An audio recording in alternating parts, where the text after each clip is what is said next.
Now we're going to talk about the method of photodynamic therapy, PDT. This modality is very actively used in all fields of medicine, such as oncology, dermatovenerology, and it has just recently been introduced into dental practice. Imagine someone saying that it was possible to omit any antibacterial or antiseptic therapy, while the treatment efficiency would not be affected in any way, and patients would achieve their maximum therapeutic results, despite the dentist missing the standard treatment protocols for periodontal tissue diseases or any other dental disorders. The standard protocols always include a separate section that postulates using an antibacterial and antiseptic therapy.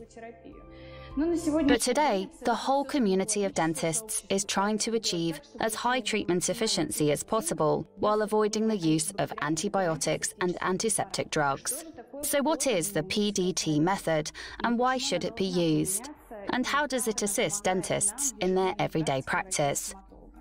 The method includes two major components, a photosensitizing agent and light. The agent is normally of natural origin, that is, one that does not cause any toxic effects on the body when used a multiple and unlimited number of times, since the bacterial microflora does not develop any resistance to it. Light is a very important component here, since any photosensitizer absorbs light at a certain wavelength, that is, light of a certain color. Then we should select an appropriate light source, depending on which photosensitizer is used. Today, the main category of dental disorders includes periodontal tissue diseases, such as various kinds of gingivitis, periodontitis, and periodontosis, etc. The main etiological factor in the development of periodontal tissue diseases is a microbial plaque, which forms in the oral cavity as a result of the pathogenic microflora impact. The bacterial microflora that causes periodontitis is especially aggressive, much more than that which causes caries. Therefore, most colleagues who treat periodontal tissue diseases do not always succeed in prescribing effective treatments. Their patients lose their motivation, and the dentists, as a result, lose their patience. As we earlier said that antibacterial and antiseptic agents should always be used in the treatment of periodontal tissue diseases, but gingivalis bacteria appear to be antibiotic resistant. That is why the treatment efficiency drops drastically as a result. Therefore, if we succeed in putting the disease into remission, the state is going to be short-lived, since the bacteria have not been completely destroyed. And finally, we might face the so-called imaginary well-being symptom. We have a concept of etiotropic treatment and a concept of pathogenetic treatment. Etiotropic treatment implies eradication of bacterial microflora, while the pathogenetic, in our case, means the stimulation of our own body to maintain the potential of fighting even the remnants of the endogenous bacterial microflora. After a disinfection via PDT session, the bacterial microflora is killed, but the treatment itself is not complete. In most cases, the persistent pathogenic microflora which initially colonized the oral cavity might recover after some time. Thus, it is crucial to prevent the further development of periodontitis through the stimulation of a person's immunity, to enable the body to defend itself against the bacterial microflora that has become a resident of an oral cavity. Multiple physiotherapeutic treatments are used for this purpose. However, there are no physiotherapeutic treatments as a standalone modality in the dentist's practice today. Physiotherapy is generally used in combination with other treatments and itself normally applies a low-power laser therapy. These are very tedious procedures in case of 32 teeth generalized periodontitis and are thus very inconvenient both for the patient and the dentist. As a result, in many cases, the patients are becoming reluctant to finish a course, despite the fact that physiotherapy is crucial to enhance the effect of antimicrobial treatments.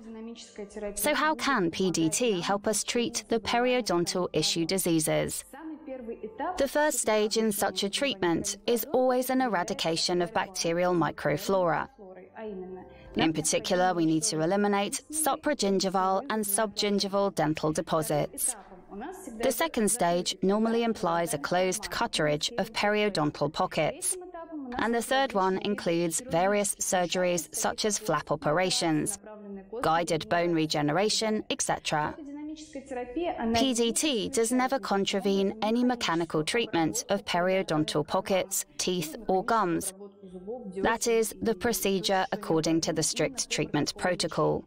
But PDT helps us completely omit any antibiotic therapy and antiseptic treatment of the oral cavity. Thus, we no longer have to think about how many antibiotics should be used and which ones at which doses should be prescribed to eradicate that microflora. Furthermore, one should never forget about general somatic problems that rise. Besides, various types of endocrinopathy may suppress the immunity, so that antibiotics would not work as they do in case of healthy persons. To address these issues, the company REVIXAN invented and developed a special LED-based mouthguard that emits light at a wavelength of 400 and 660 nanometers, which activates the photosensitizer and makes the PDT session last just 10 minutes, which means that the whole treatment takes 30 minutes instead of 1.5 hours. This is crucial, since we can completely replace the antiseptic treatment of the oral cavity during any mechanical treatments.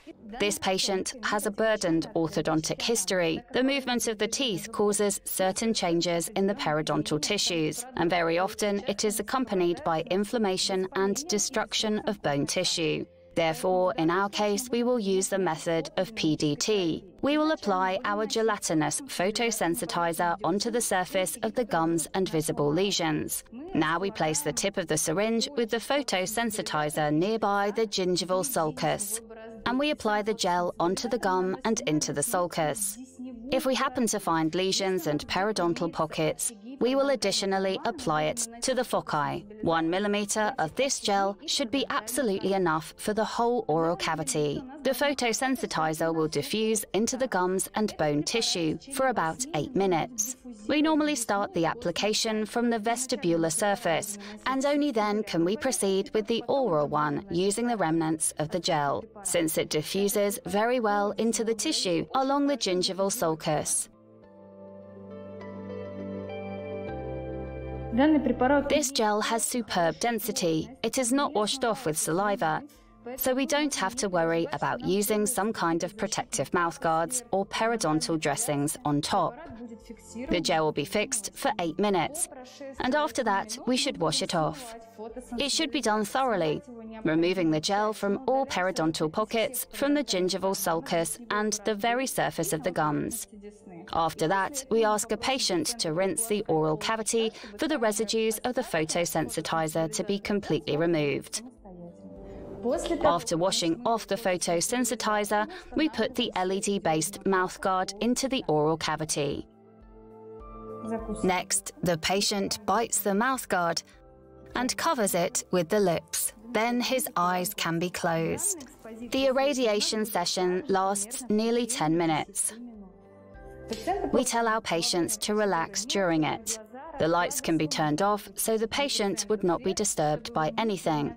A light exposure of 10 minutes is enough to fully and efficiently perform this treatment of absolutely all periodontal foci, periodontal pockets, and oral inflammatory lesions.